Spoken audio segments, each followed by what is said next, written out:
what we got planned, and pray to God everything goes right, our building is being delivered in February. It's going to be a metal building. Going to be a nice looking metal building because we made a lot of alterations with it. So that's going to be delivered in February. We will have the groundwork done by the end of March, early April, and get this building erected. We have April, May, June. Jesus, I got a short time to get it up, but I got a lot of good people that are going to be working on it to get this building up, get the stage in it, get the bar in it, all the electrical and stuff like that. Very excited about this building. That's a game changer for the Octane. It's a game changer for everything we do here. So it's going to go in right on the side of the bar where the metal frame tent used to be. Tell me a little bit. How's it going to be laid out? It's gonna be going over in the dirt section, okay, which will be a concrete pad at that point, a 50 by 100. We will have, as you're facing down toward the entry of the parking lot, it'll be the stage area. It'll have roll-up doors, 14-foot roll-up doors all the way down the sides. Down at the gable end here, we'll have another roll-up door, and that's where the bar will be. So this is a permanent structure. This is a building. Permanent structure, yeah.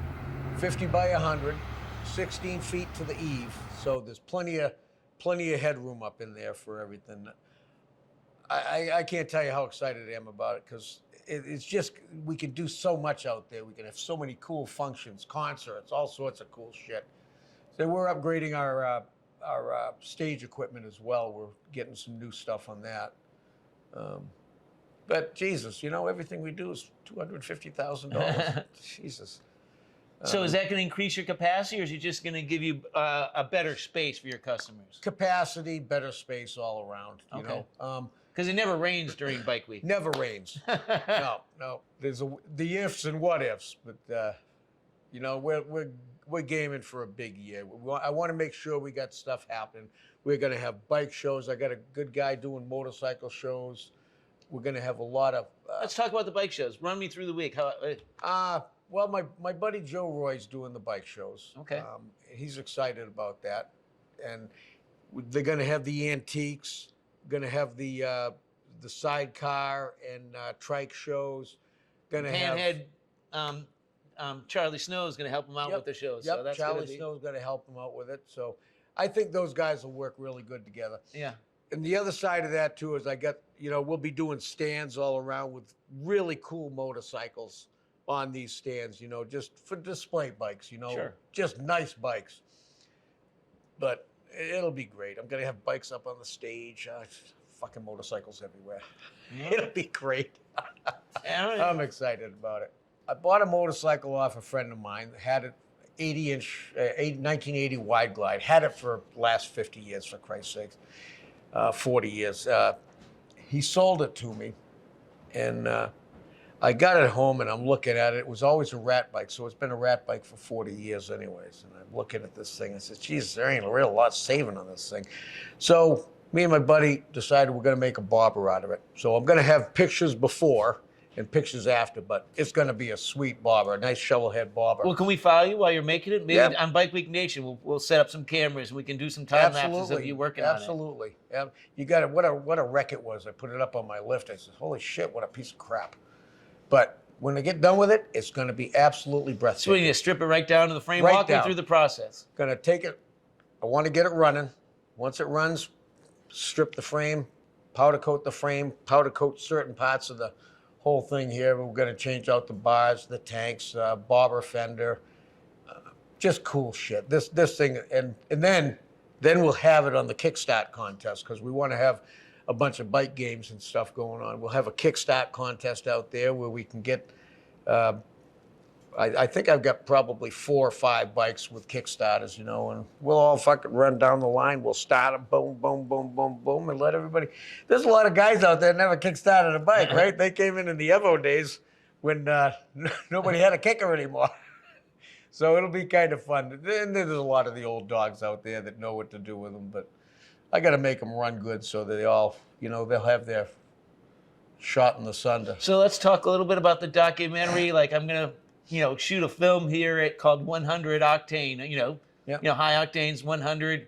Octane, and so it seemed like this was the 100th anniversary. It seemed like a good name for the documentary. Yep. Like, I want to sort of tell the story about the relationships that are made during Motorcycle Week, and tell the story of the relationships that are made here during Bike Week, because people have a special bond with the motorcycle, don't they? I mean, everybody turns out on Bike Week, and everybody's the same. I mean, these guys, when I was 20, everybody was 20.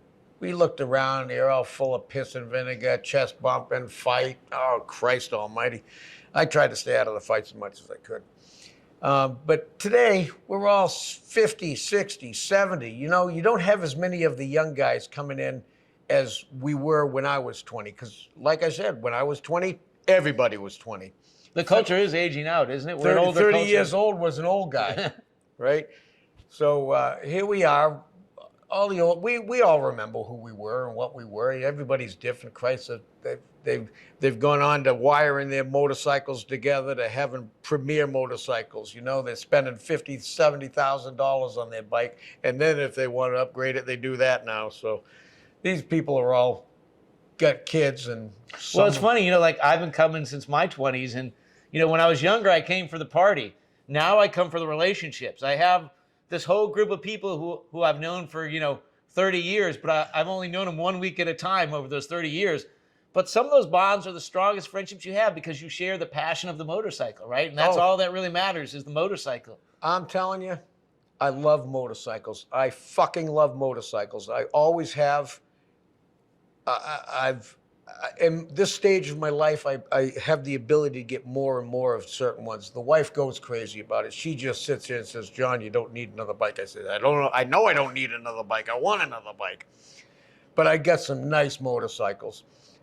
Jay Allen, when he was here, he had some serious bikes. I think he had a garage. He had way more than I got.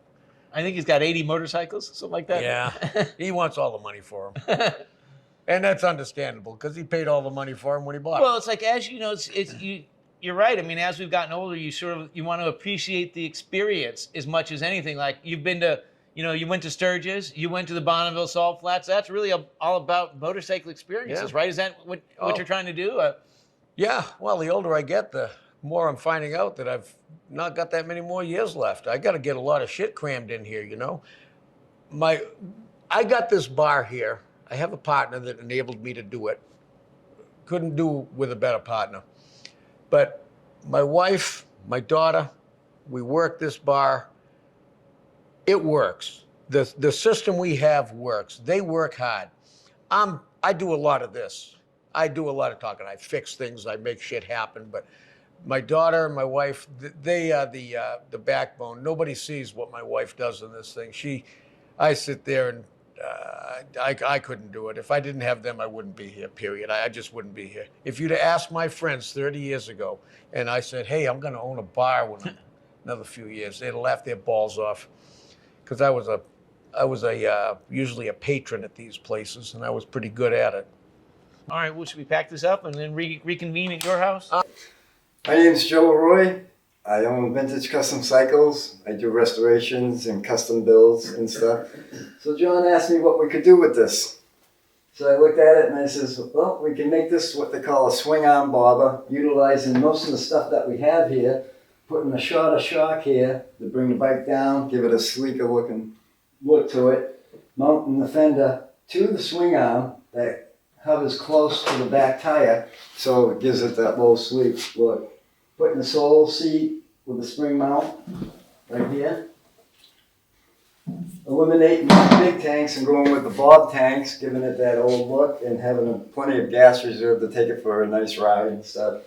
Utilizing this front end by cleaning it up, getting rid of the shell, giving it that old school look. Because back in the day when they built bobbers, there wasn't a whole lot of aftermarket parts, so they used what they had and made what they had look cool.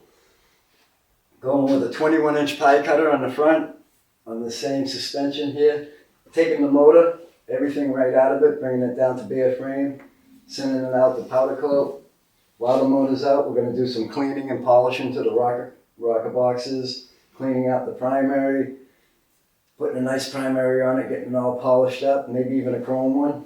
And just doing, it sounds less than it actually is, but doing stuff like fixing this, good foot pegs on it. And stuff. We're getting rid of all the bungee cords and Oh, stuff. Yeah. We might put real springs and hardware on this thing. I don't know. When you see this again, it'll look totally different, but be actually the same bike. Showing the bike as how they used to bob them, how they used to take what they had and made some stuff for it, and eliminating some brackets on the frame would make it cleaner looking, and bringing it to a new cool life. Yeah, my buddy Pete told me.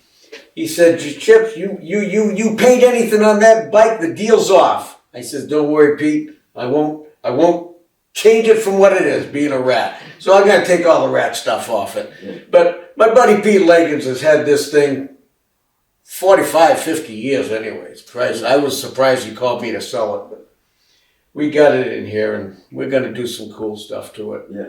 Joe's done a couple of motorcycles for me. I was gonna restore them, and after Joe brought it to me, I said, "Wow, I wouldn't have gone that far." But he's done some really nice stuff. Those bikes will be there for Bike Week too. They'll be there on show. We'll be displaying a lot of cool bikes there. So Joe, tell me a little bit about the. Let's do a little preview for Bike Week on the shows. Bike Week, we have a lot of shows. A lot of shows coming up. We're going to be doing evening shows, bike shows. One show is going to be completely Sportsters, old Ironheads, and Evolution Motor Sportsters. Antique shows. One show is going to be all shovelheads. I don't care if you have a stock, custom, whatever you got for a shovelhead, bring it out. That would be like on a Friday. We're going to be doing, Dan actually is going to be doing what they call old school chopper, garage built type bikes, which that's usually very, very good. We're going to be doing general shows and stuff, but the whole week is pretty lined up. I don't have my schedule on me right now, but it's going to be a lot of fun. A lot of interesting stuff. I think 99% of the crowd is going to really like all the stuff that we have on display, all the cool bike games that we're going to have there.